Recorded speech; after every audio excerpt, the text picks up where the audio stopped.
వర్ధిల్లాలి వీఆర్ఎల్ ఐక్యత. వర్ధిల్లాలి వీఆర్ఎల్ ఐక్యత.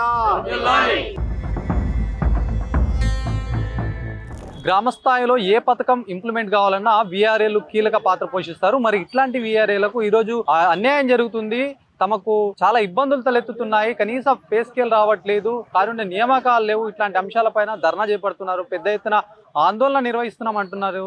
మాట్లాడదాం, వాళ్ళకి ఎలాంటి సమస్యలు ఉన్నాయి, గ్రౌండ్ స్థాయిలో వాళ్ళకి ఏం పనులు ఉన్నాయి, ప్రభుత్వం ఏం చెప్తుంది, వాళ్ళేమంటున్నారా అనే అంశం పైన మాట్లాడదాం.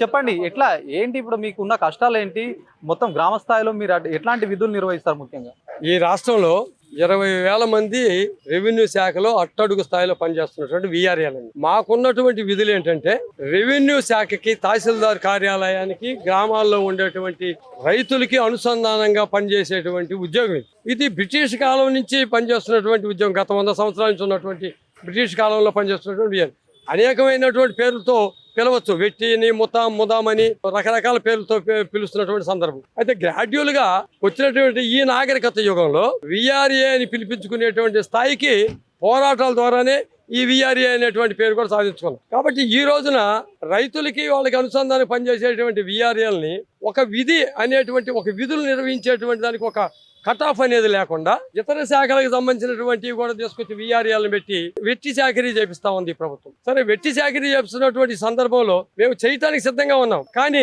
జీతం పెత్తడు, పన్నులు బారెడు, చాకరీ బారెడు, ఇది సందర్భం కాదు. కాబట్టి మేమేం చెప్తున్నాము, వెట్టి చాకరీ చేయించుకున్నా సరే ఖాళీ చాలని వేతనాలతో ఇబ్బంది పడుతున్నటువంటి పరిస్థితి ఉంది. కాబట్టి మేము కుటుంబాలు పోషించుకోలేము. 10,000 రూపాయలతోటి ఈ రోజున వీఆర్ఏలు కుటుంబాలు పోషించుకోవాలంటే సామాన్యమైనటువంటి పని ఆలోచించమని చెప్పి ప్రభుత్వాన్ని అడుగుతున్నాం. ఎన్నిసార్లు ప్రభుత్వాన్ని హెచ్చరించినప్పటికీ పెడచెవిని పెట్టినటువంటి పాపన బాధ ఇది పోతా ఉంది. అదే విధంగా వీఆర్ఏల పట్ల సానుకూలంగా స్పందించినటువంటి సందర్భం ఇప్పటి వరకు లేదు. మేము పోరాటాల ద్వారా మేము సాధించుకున్నాం. లాఠీ దెబ్బలకు భయపడలేదు, అరెస్టులకు భయపడలేదు. ఏదైనా సరే ఇప్పటి వరకు సాధించుకున్న ఈ 11,000 రూపాయల వేతనం పోరాటాల ద్వారా సాధించుకున్నామే తప్ప వచ్చినటువంటి ప్రతి రాజకీయ పార్టీ, అధికారంలోకి వచ్చినటువంటి ప్రతి ప్రభుత్వం వీఆర్ఏల పట్ల సానుకూలంగా ఉన్నామని చెప్పి ఏరు దాటిన తర్వాత ఏరులో ఉన్నంత ఓడమలే, ఓడ దాటిన బోడిమలే ఇలాగ వ్యవహరిస్తూ ఉందే తప్ప వీఆర్ఏల సమస్యల పట్ల సానుకూలంగా లేదు. కాబట్టి అసలు ఏంటి మీ ప్రధాన డిమాండ్స్ ఏంటి, మీకు ఎట్లాంటి మేము ఇప్పుడు ఏం చెప్తున్నామంటే, ఈ విధంగా ఉన్నటువంటి ఈ ప్రభుత్వంలో మాకు పే స్కేల్ అమలు చేయాలి. పక్క రాష్ట్రాల్లో పే స్కేల్ అమలు అవుతా ఉంది. ఇప్పుడు మాకు అదే మాదిరిగా పే స్కేల్ అమలు చేయండి. రెండవది, నామినీలుగా కొంతమంది వృద్ధాప్యంలో ఉన్నటువంటి వీఆర్ఏలు విధులకు రాలేక మంచంలో ఉన్నారు. వాళ్ళ పిల్లలు పనిచేస్తున్నారు నామినీలుగా గ్రామాల్లో, వాళ్ళని రెగ్యులర్ చేయండి. ఇక్కడ 10వ తరగతి పాస్ అయ్యి, ఇంటర్మీడియట్ పాస్ అయ్యి ఉన్నటువంటి వాళ్ళు వీఆర్ఏలుగా చాలా కాలం నుంచి 10 సంవత్సరాలు, 15 సంవత్సరాలు, 20 సంవత్సరాలు సీనియారిటీలో ఉన్నటువంటి వాళ్ళు ఉన్నారు. వాళ్ళకి అర్హులైనటువంటి వీఆర్ఏలకి ఎన్నో ఖాళీలు ఉన్నాయి. అటెండర్ ఖాళీలు చాలా మిగిలిపోయినాయి. వీఆర్ఏలని అటెండర్లుగా వాడుకుంటున్నారు తప్ప వాళ్ళు రెగ్యులర్ చేసి వాడుకోవటం లేదు. వీఆర్ఏని వీఆర్ఏగా చూస్తున్నారు, అటెండర్గా చూడటం. కాబట్టి ఆ ఖాళీలు వీఆర్ఏల నుంచి అటెండర్గా ప్రమోషన్లు ఇవ్వండి, వీఆర్ఓలుగా ప్రమోషన్లు ఇవ్వమని చెప్పని ఈ 4 డిమాండ్స్ మీద ఈ రోజు దశలవారీ పోరాటాలకు సిద్ధమే. మీ సమస్యలు ఏంటి? ఇప్పుడు చాలా గ్రౌండ్ స్థాయిలో ఎవరికైనా, రైతులకు కావచ్చు, ప్రజలకు ఏదైనా మధ్య వ్యక్తిత్వం మీరే చేస్తారు. ప్రభుత్వ పథకాలు ఏమి ఇంప్లిమెంట్ చేయాలన్నా మీరే గ్రామ స్థాయిలో ఉంటారు. అలాంటిది మీకు ఇప్పుడు గౌరవ వేతనం ఎంత ఇస్తున్నారు, మరి మీకు ఎంత కావాలని కోరుకుంటున్నారు, మీ డిమాండ్స్ ఏంటి? 25,000 కావాలని కోరుకుంటున్నాం. వీఆర్ఏగా ఉన్న వాళ్ళని వీఆర్ఓ ప్రమోషన్లు, అటెండర్ ప్రమోషన్లు అవ్వమని అడుగుతున్నాము. అంటే అదే చేయలేని వాళ్ళు ఉంటారు కదా, వాళ్ళ పిల్లలకి జాబ్లు ఇవ్వమని అడుగుతున్నాము. ఎట్లా మీ పని ఎన్ని గంటలు ఉంటుంది, మీకు ఎట్లా ఏమైనా ఇబ్బందులు వచ్చి ఇట్లా చెప్తున్నారా, మరి ఏంటి? ఇప్పుడు చాలా ఏళ్ళుగా మీ పోరాటం సాగుతుంది అంటున్నారు, ప్రభుత్వం ఏం చెప్తుంది అసలు? అంటే ఈ సమస్యలన్నీ, అంటే ఎక్కువ చాకరీ చేస్తున్నారు, చాలని జీతాలు, చదువుకున్న వాళ్ళని వాడుకుంటున్నారు తప్ప ప్రమోషన్లు ఏమి ఇవ్వట్లేదు. చెప్పండి, ఎట్లా ఉంది గ్రౌండ్ స్థాయిలో? మీరు ఇప్పటికే ఎంఆర్ఓ స్థాయి నుంచి అక్కడ వినతి పత్రం ఇవ్వడము, ఆర్డీఓ కార్యాలయానికి రావడం, తర్వాత ఎట్లా ఉండబోతుంది మీ ఇదంతా పోరాటం? ఇది గత 2 రోజుల నుంచి జరుగుతుంది. పెద్దన్న గారి కోరిక మేరకు రాష్ట్ర వ్యాప్తంగా నిన్న మొన్న మండల స్థాయిలో జరిగాము. ఇవాళ ఆర్డీఓ ఆఫీస్ స్థాయి జరుగుతుంది. 22వ తారీఖు వచ్చి కలెక్టరేట్ స్థాయిలో జరుగుతుంది. ఇది మొత్తం స్టేట్ వైజ్ మొత్తం జరుగుతుంది. ముఖ్యంగా వచ్చి ఒక రైతుకి, ఒక అధికారికి మధ్య ఒక రాయబారిగా ఉండేది ఒక వీఆర్ఏ మాత్రమే. ఆ సమాచారం చేరవేయాలన్నా రైతుల దగ్గర నుంచి అధికారులు రావాలన్నా మీడియంగా పనిచేసేది ఒక వీఆర్ఏనే. అట్లాంటి విఆర్ఏ ఉదయం నిద్ర లేచిన కానించి పడుకునేదాకా అన్ని పనులు విఆర్ఏని చేస్తున్నాడు. అది జీతం అయితే సరిపోవటం లేదు. ఇది ఒక్కడి మెయిన్ గుర్తుపెట్టుకోవాల్సింది ఏంటంటే గవర్నమెంట్ విఆర్ఏని ఏ విధంగా వాడుతున్నారా, వాళ్ళకి తగ్గ జీతం ఇస్తున్నామా ఇట్లేదా అనేది అసలు పట్టించుకోవాలి. గత ప్రభుత్వం అయితే అసలు విఆర్ఏల సంగతే మర్చిపోయింది. జీతం పెంచుతామని చెప్పి పెంచలేదు. అదేవిధంగా ఇప్పుడు గవర్నమెంట్ కూడా ఎలక్షన్ ముందు కూడా కొన్ని హామీలు ఇచ్చింది. స్పేస్ స్కేల్ ఇస్తాము, అదేవిధంగా క్వారంటైన్ నియామకాలని రెగ్యులేట్ చేస్తాము, అదేవిధంగా ఇట్లా చెప్పింది. కానీ ఇప్పుడు గవర్నమెంట్ వచ్చి కూడా 14 నెలలు అవుతుంది. విఆర్ఎల్ అనేది పట్టించుకున్న దాఖలు అయితే లేవు. మాకు పే స్కేల్ అమలు చేయాల్సిందే. చెప్పండి, ఎట్లా ఉండబోతుంది? మరి ఇప్పటికే మొత్తం రాష్ట్ర స్థాయిలో జరుగుతుంది అంటున్నారు. మరి ఎట్లా ఉండబోతుంది పోరాటం? మా పోరాటం మేము గవర్నమెంట్ దృష్టికి తీసుకెళ్తాము. ఆ దశల వారీగా పోరాటం చేసి మేము ప్రభుత్వం మీద ఒత్తిడి తీసుకొస్తాం. అప్పటికీ ప్రభుత్వం మా కోరికలు తీర్చకపోతే మేము ఇంకా దేనికైనా సమ్మెలోకైనా వెళ్ళటానికి మేము మా రాష్ట్ర కమిటీ పిలిపిస్తే మేము దానికి ఎప్పుడు మేము కట్టుబడి ఉంటాం. మరియు గ్రామంలో ప్రతిదీ 24 గంటలు మేము ఎప్పుడు అందుబాటులో ఉండి ఏ టైంలో ఏ ఫోన్ అధికారి నుంచి మాకు సమాచారం ఇచ్చినా మేము సమాచారం ఇవ్వడానికి ఇప్పుడు 24 గంటలు మేము అందుబాటులో ఉంటున్నాం. కానీ ఆ తగినంత జీతాలు లేక పిల్లలతోటి మేము చాలా ఇబ్బందులు పడుతున్నాం. కూరగాయలు అయితేవి, నిత్యావసర సరుకులు అయితేవి, కనీసం సుప్రీంకోర్టు నియమాల ప్రకారం ఒక ఫ్యామిలీ బతకాలంటే 26,000 రూపాయలు కావాలని సుప్రీంకోర్టు ఉత్తర్వులు ఇచ్చింది. కానీ దాని తదనుగుణంగా గవర్నమెంట్ చర్యలు తీసుకోవాలని మా కమిటీ తరఫున మేము కోరుకుంటున్నామండి. ప్రభుత్వాలు ఎలాంటి హామీలు ఇచ్చాయి? ఇప్పుడు గత ప్రభుత్వం తర్వాత ఇప్పుడు ఏదైతే కూటమి ప్రభుత్వం వచ్చిన తర్వాత మీకు న్యాయబద్ధమైన డిమాండ్లు ఏవైతున్నాయో నెరవేరుస్తామని చెప్పినారు అంటున్నారు. మరి ఇప్పుడు నెరవేర్చినందుకే ఈ పోరాటమా, మరి ఎట్లా అన్నారు? నెరవేర్చలేదని మేము పోరాటం చేస్తున్నామండి. నెరవేరుస్తా ఉన్నారు. కూటమి ప్రభుత్వం వచ్చి రాగానే మీ కోరికలు మేము తీరుస్తామని చెప్పి మాకు మాట ఇచ్చున్నారు.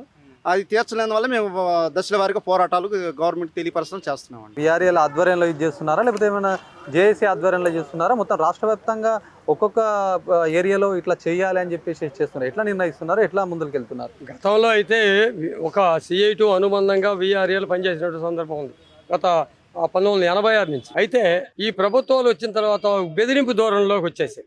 ఎందుకంటే ఒక CI2 ఎర్ర జెండా నీడనున్నారు మీరు, మరి మీరు ఎర్ర జెండా నీడ నుండి మీరు ఈ పోరాటాలు చేస్తే న్యాయమైన పోరాటాలు మేము తీర్చేటువంటి స్థితిలో లేవనేటువంటి సందర్భాలు జరిగాయి. రిక్రూట్మెంట్ జరిగిన తర్వాత 2012, 2014లో విఆర్ఓ రిక్రూట్మెంట్ అప్పుడున్న కిరణ్ కుమార్ రెడ్డి గారు నోటిఫికేషన్ 1/2012 ద్వారా ఇచ్చిన తర్వాత ఈ వ్యవస్థని చిన్నాభిన్నం చేసినటువంటి సందర్భం జరిగింది. ఈ చదువుకున్నటువంటి వాళ్ళు విఆర్ఓలుగా రిక్రూట్ అయిన తర్వాత ప్రభుత్వానికి ఎక్కడ ఏర్పడిందంటే ఈ కంపాసినేటివ్ గ్రౌండ్స్లో వచ్చినటువంటి వారసత్వం వచ్చినటువంటి విఆర్ఏలకి ఈ రిక్రూట్మెంట్ ద్వారా వచ్చినటువంటి విఆర్ఏలకి కొంచెం స్ట్రగుల్ జరిగింది మధ్యలో.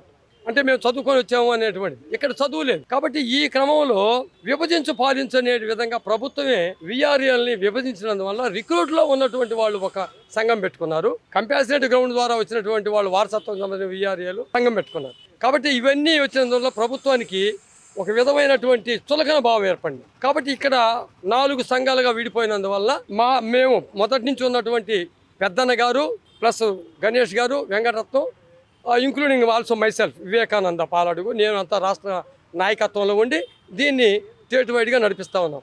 ఈ రోజున 26 జిల్లాల్లో అన్ని మండల తహసీల్దార్ వారి కార్యాలయాల దగ్గర, ఆర్డీఓ కార్యాలయాల దగ్గర, రేపు జరగబోయే 22 కలెక్టరేట్ దగ్గర ధర్నాలు జరగడానికి రాష్ట్ర కమిటీగా మేమందరం పిలిపించి ఈ కార్యాచరణ రూపొందిస్తూ ఉన్నాం. ఇది ముందుకు తీసుకెళ్తాం. ఎట్లా ఉండబోతుంది అనంతరం? గ్రౌండ్స్ అంటే MRO అయిపోయింది, ఆర్డీఓ అయిపోయింది, కలెక్టర్ అయిపోతుంది. అనంతరం ఎట్లా మీ పోరాటం ఎట్లా ఉండబోతుంది? మా పోరాటాలు ఇప్పుడు మాకు కొత్త ఏం కాదు.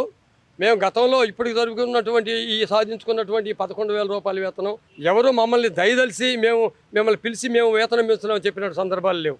ఇదే విధంగా ఈ పోరాటాల ద్వారానే మేము లాఠీ దెబ్బలు తగిలించుకున్నాం, అరెస్టులు చేసి 4-5 రోజులు స్టేషన్లో ఉండి మేము ఇది చేసాం. అంతే తప్ప మమ్మల్ని ఎవరు సానుకూలంగా మమ్మల్ని స్పందించి ఇచ్చినట్టు పోరాటాల ద్వారా సాధించుకున్నాం. ఇదే పోరాటాల ద్వారా మేము రేపు కలెక్టరేట్ ధర్నా అనంతరం కార్యాచరణ రూపిస్తాం. అప్పటి వరకు ప్రభుత్వం దృష్టికి తీసుకెళ్తాం. కలెక్టరేట్ 22వ తేదీ ధర్నా వరకు ఈలోపు అసెంబ్లీ సమావేశాలు జరుగుతూ ఉన్నాయి. కాబట్టి ఈ అసెంబ్లీ సమావేశాల్లో ఇప్పటికైనా గతంలో అనగానే సత్యప్రసాద్ రెవెన్యూ మినిస్టర్ గారు, పయ్యావుల కేశవ్ రెవెన్యూ మినిస్టర్ గారు, అందరూ ఆర్థిక శాఖ మంత్రి గారి దృష్టికి తీసుకెళ్ళున్నాం.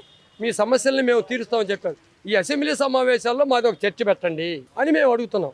ఇప్పటికీ పెట్టకుండా పెడచెవిని పెట్టి రేపు 22వ తేదీ కలెక్టర్ ధర్నా లోపు కానీ మా సమస్యలు కానీ చెప్తే మేము ఎలాంటిదైనా ఆత్మహత్యలుగానే సిద్ధపడతాం, లేకపోతే మేము ఏ పోరాటానికైనా సిద్ధపడతామని చెప్పని ప్రభుత్వాన్ని ఈ దశల వారీ పోరాటాల ద్వారానే మేము హెచ్చరిస్తాం. ఇప్పుడు కొత్తగా వచ్చిన వాళ్ళు మీకు ఏంది సపోర్ట్ చేస్తున్నారా మీ దాంట్లోనే? ఇప్పుడు ఏదైతే మీరు చాలా ఏళ్ళుగా చేస్తున్నారు, మరి వీళ్ళు చదువుకొని వచ్చిన వాళ్ళ పరిస్థితి ఏంది? వాళ్ళ సపోర్టింగ్ ఏమైనా ఉందా? సపోర్ట్ అంటే వాళ్ళు సపరేట్ ఒక అసోసియేషన్ పెట్టుకున్నారు. అంటే పని విభజన లేకుండా చేసేటప్పుడు అందరు కలిసి వస్తారు. ఇటువంటి పోరాటాలు చేసేటప్పుడు కలిసి రారు. ఎందువల్ల అంటే మనం ఏం చెప్తున్నాం, వేతనం ఒకటే, పని ఒకటే, వ్యక్తిలో ఉండేటువంటి మార్పు వల్ల ఇది జరుగుతుంది. కాబట్టి అందరు కలిసికట్టుగా జేఏసీగా ఏర్పడితే ప్రభుత్వాన్ని మెడలు దింపి మన కోరికలు సాధించుకోవడం అనే దూరంలో మా ప్రయత్నాలు మేము చేస్తున్నాం. ఇది పరిస్థితి. మొత్తానికి వీఆర్ఏలు రోడ్డెక్కినటువంటి పరిస్థితి. వాళ్ళు కేవలం ఒక అడుగుతోటే కాదు, ఎన్ని అడుగులైనా ఎంత దూరమైనా వెళ్తామని చెప్పి చెప్తున్నటువంటి పరిస్థితి. ఎందుకంటే వాళ్ళ గ్రౌండ్ స్థాయిలో చేస్తున్నటువంటి ప్రతి ఒక్క పనిని మేమే చేస్తున్నాము, మాకు సరైన జీతాలు లేవు, తర్వాత మాకు డిమాండ్స్ ఏవైతే హామీ ఇచ్చినాడు, ఏదైతే గతంలో ఉన్నటువంటి అధికారంలోకి వచ్చిన తర్వాత తమకు నాణ్యమైనటువంటి డిమాండ్స్ని హామీలు ఇచ్చారు, అవన్నీ కూడా ఇంప్లిమెంట్ చేస్తున్నారు. ఇప్పటి వరకు కూడా ఇంప్లిమెంట్ చేయనటువంటి పరిస్థితి అని చెప్పి చెప్తున్నారు.